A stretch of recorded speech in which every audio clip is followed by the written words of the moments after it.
2 साल का संभोग आनंद लेने के बाद जब मैं गर्भवती हुई तो 7वें महीने में अपने मायके राजस्थान जा रही थी। मेरे पति शहर से बाहर थे। उन्होंने एक रिश्तेदार से कहा था कि मुझे स्टेशन पर छोड़ आए, लेकिन ट्रेन के देर आने से कारण वह रिश्तेदार मुझे प्लेटफॉर्म पर ही सामान के साथ बैठाकर चला गया।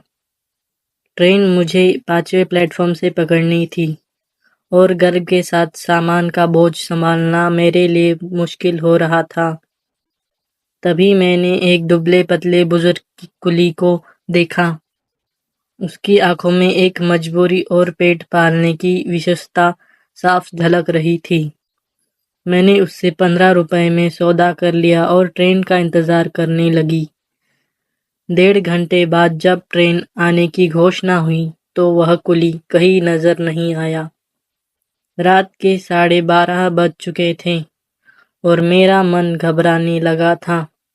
अचानक मैंने देखा वह बुजुर्ग कुली दूर से भागता हुआ आ रहा था। उसने मेरा सामान को जल्दी जल्दी उठाया, लेकिन तभी घोषणा हुई कि ट्रेन का प्लेटफॉर्म बदलकर 9 नंबर हो गया है।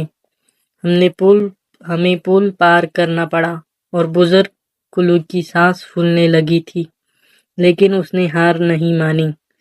जब हम स्लीपर कोच तक पहुंचे तो ट्रेन रेंगने लगी थी। कुली ने जल्दी से मेरा सामान ट्रेन में चढ़ाया।